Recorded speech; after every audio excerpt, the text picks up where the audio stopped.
ఓం నమః శివాయ. హైదరాబాద్ వాస్తవ్యులైన సాగరిక గారు వారి కుటుంబ సభ్యులైన విజయ్ కుమార్, జయలక్ష్మి గార్లతో కలిసి యాదాద్రి భువనగిరి జిల్లా చౌటుప్పల్లోని అమ్మా నాన్న అనాథ ఆశ్రమానికి విచ్చేసి శివయ్య సేవలో, శివపుత్రుల సేవలో తరించారు. మాధవ సేవలో భాగంగా ముందుగా స్వామివారి సన్నిధికి చేరుకోగా అర్చకులు వారి పేర్లపై, వారి గోత్రాలపై ప్రత్యేక అర్చనలు చేశారు. విజయ్ కుమార్ నామదేశ్య జయలక్ష్మీ నామ్ని సహ కుటుంబానాం క్షేమస్థైర్యధైర్యవీర్యవిజయారోగ్యంద్రమార్దకామముక్ష చతుర్విధ ఫలపురుషాద సిద్ధిరం సర్వ మహాపుణ్యలింగి ఈశ్వర స్వామి సంపూర్ణ అనుగ్రహ కరుణాకటాక్షభీషణ ప్రసాదిద్రసదా జలాభిషేకం కరం కరిష్యమానః. భక్తులందరూ శివనామస్మరణల నడుమ లింగాకారునికి జలాభిషేకం చేశారు.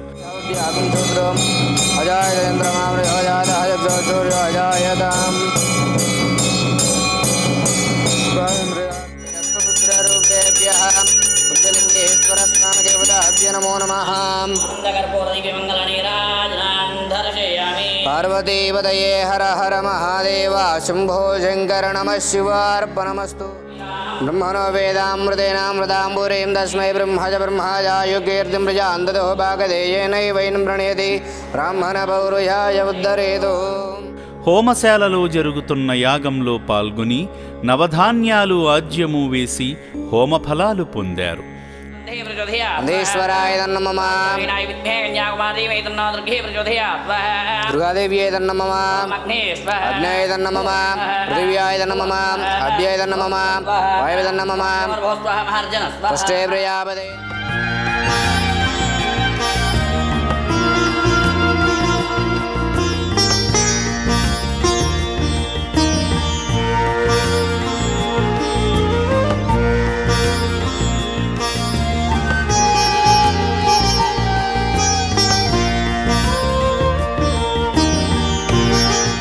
అర్చకస్వామి ఇచ్చిన ఇటుకలను స్వయంగా చేతుల్లోకి తీసుకుని శివాలయ నిర్మాణ పనుల్లో భాగం చేసి తమ భక్తిని చాటుకున్నారు.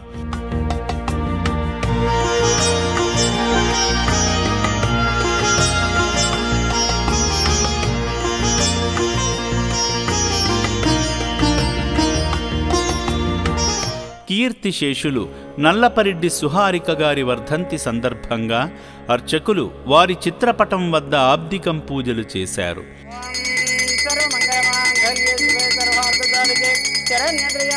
దేవి నారాయణి నమోస్తుతే. ఓం శ్రీ మహాపరలోక నివాసాయ నమో నమః. ఇది ఆనంద పరిమళ మంగళ నీరాజనం దర్శయామి. ఓం శ్రీ మహాపరలోక నివాసాయ నమో నమః. ఈ సందర్భంగా ఆమె పవిత్ర ఆత్మకు శాంతి కలగాలని కోరుకుంటూ వారి తల్లి సాగరిక గారు వారి కుటుంబ సభ్యులందరి తరపున రక్షణాలయంలో జీవిస్తున్న అభాగ్యులకు అన్నదానం చేసి అనంతమైన ఆత్మసంతృప్తి పొందారు.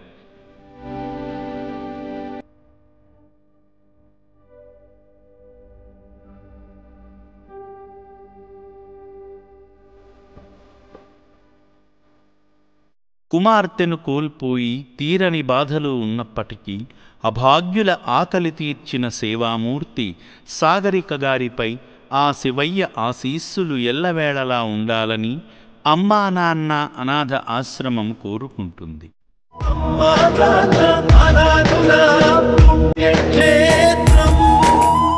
సేవామూర్తుల సాయంతో అమ్మా నాన్న అనాథ ఆశ్రమంలో రోజుకు 3 పూటల 1800 మంది మానసిక వికలాంగులకు ఉదయం అల్పాహారంతో పాటు మధ్యాహ్నము, రాత్రి సమయాలలో నాణ్యమైన బియ్యంతో పాటు కూరగాయలను శుభ్రంగా కడిగి రుచికరంగా వండి అనాథులకు పెట్టడం జరుగుతుంది.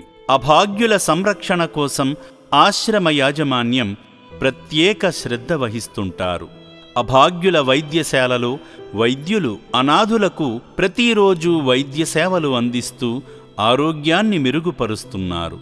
మానవదేవుళ్లారా, ఇప్పటి వరకు ఈ పుణ్యప్రదేశానికి రాలేని భక్తులు కుటుంబ సమేతంగా వచ్చి అద్భుతమైన ఆధ్యాత్మికానుభూతిని, సేవానుభూతిని పొంది నా అంటూ ఎవరూ లేని ఈ అభాగ్యుల మనుగడ కోసం నిత్యావసర సరుకులు, వైద్యానికి సంబంధించిన మందులు, పాత బట్టలను వితరణ చేసి ఆదిదేవుని అనుగ్రహంతో మీ జీవితంలో ఉన్నత స్థితికి చేరుకోండి.